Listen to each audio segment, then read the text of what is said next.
और यहाँ आपको बताएं कि सुप्रीम कोर्ट ने मखसूस नशिस्तों के केस में इलेक्शन कमीशन और हाई कोर्ट के फैसले को मुअत्तल कर दिया है। बड़ी खबर दे रहे हैं आपको कि सुप्रीम कोर्ट ने मखसूस नशिस्तों के केस में इलेक्शन कमीशन और हाई कोर्ट के फैसले को मुअत्तल कर दिया है। हम केस को समाप्त के लिए मंजूर कर रहे हैं। जस्टिस मंसूर अली शाह कहते हैं हम इलेक्शन कमीशन और हाई कोर्ट के फैसले मुअत्तल कर रहे हैं। ताहम फैसलों की मुअत्तली सिर्फ इजाफी सीटों को देने की हद तक होगी। मजीद तफसीलात जानेंगे। अबरार अस्तूरी हमारे साथ मौजूद है। अबरार अस्तूरी, बड़ा फैसला है सुप्रीम कोर्ट की जानिब से, क्या फैसला किया गया मखसूस नशिस्तों के केस में? जी बिल्कुल, सुप्रीम कोर्ट ने सुन्नी इत्तेहाद कौंसिल की मखसूस नशिस्तें दीगर सियासी जमातों को देने का इलेक्शन कमीशन का फैसला मुअत्तल कर दिया है और जस्टिस मंसूर अली शाह की सरबराही में 3 रुकनी बेंच इस केस की समाअत कर रहा था और अब अदालत ने आज की समाअत का हुक्मनामा लिखवाना शुरू कर दिया है, जबकि साथ साथ हाई कोर्ट के फैसला मुअत्तल कर रहे हैं। ये भी जस्टिस मंसूर अली शाह की जानिब से कहा गया और कहा गया कि फैसलों की मुअत्तली सिर्फ इजाफी नशिस्तों की हद तक होगी। इसके साथ साथ आज दौरान समाअत जजेस की जानिब से रिमार्क्स दिए गए और इसके अलावा हुकूमत की जानिब से अटॉर्नी जनरल और एडिशनल अटॉर्नी जनरल अदालत के सामने पेश हुए।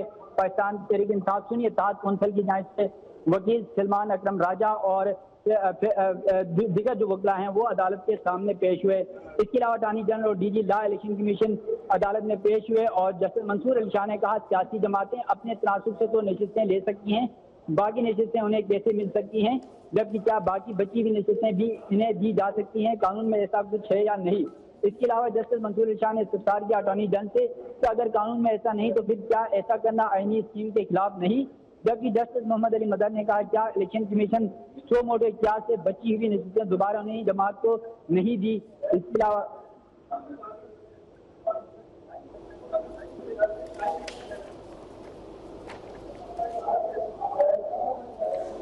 सुन्नी इत्तेहाद काउंसिल को मखसूस नशिस्तें मिलेंगी या नहीं, इस हवाले से आज अहम फैसला होना था और सुप्रीम कोर्ट ने मखसूस नशिस्तों के केस में इलेक्शन कमीशन और हाई कोर्ट के फैसले को मुअत्तल कर दिया है और सुप्रीम कोर्ट की जानिब से यह अहम फैसला किया गया है जिसमें जो है इलेक्शन कमीशन और हाई कोर्ट के फैसले को मुअत्तल कर दिया गया है। इस वक्त की बड़ी खबर आपको दे रहे हैं। सुप्रीम कोर्ट ने मखसूस नशिस्तों के केस में इलेक्शन कमीशन और हाई कोर्ट के फैसले को मुअत्तल कर दिया गया। आज ये केस, इस इंतहाई अहम केस सुप्रीम कोर्ट में लिस्ट में मौजूद था।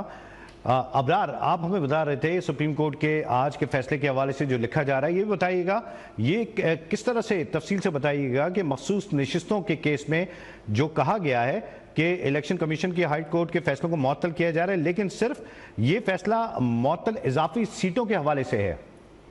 जी बिल्कुल, सुप्रीम कोर्ट की जानिब से सुन्नी इत्तेहाद कौंसिल को मखसूस नशिस्तें न देने के हवाले से इलेक्शन कमीशन का फैसला मुअत्तल कर दिया गया है। पेशावर हाई कोर्ट का फैसला मुअत्तल कर दिया गया है। सुप्रीम कोर्ट की जानिब से जस्टिस मंसूर अली शाह की सरबराही में 3 रुकनी बेंच इस केस की समाअत कर रहा था और आज सुप्रीम कोर्ट ने यह कहा कि जो सिर्फ मखसूस नशिस्तें सुन्नी इत्तेहाद कौंसिल को मिलनी थी उसकी हद तक मामले को हम मुअत्तल कर रहे हैं, जबकि जस्टिस अतर मिनल्लाह की जानिब से ये सवाल उठाया गया कि जो काम डायरेक्ट नहीं किया जा सकता वो इनडायरेक्ट भी नहीं हो सकता। इसके अलावा कहा कि एक सियासी जमात के मैंडेट को इनडायरेक्ट तरीके से नजरअंदाज करना क्या दुरुस्त है। जस्टिस मंसूर अली शाह ने कहा इन पाकिस्तान का आगाज भी ऐसे ही होता है कि अवामी उमंगों के मुताबिक उमूर इंजाम दिए जाएंगे।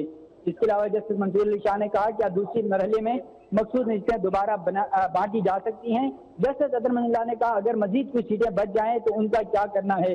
वकील इलेक्शन कमीशन की जानिब से अदालत को बताया गया कि सियासी जमात का मतलब होता है वो जमात जो इंतखाबी निशान पर इलेक्शन लड़े, जबकि पार्टी को रजिस्टर होना चाहिए, जिस पर जस्टिस अतर मिनल्लाह ने कहा बगैर माकूल वजह बताए मखसूस नशिस्तें दीगर सियासी जमातों में बांटी गई। और फिर इलेक्शन कमीशन के वकील ने कहा मुझे सिर्फ बात मुकम्मल करने के लिए 6 सेकंड दिए जाए, तो जस्टिस मंसूर अली शाह ने कहा हम आपको 60 घंटे देने को तैयार हैं।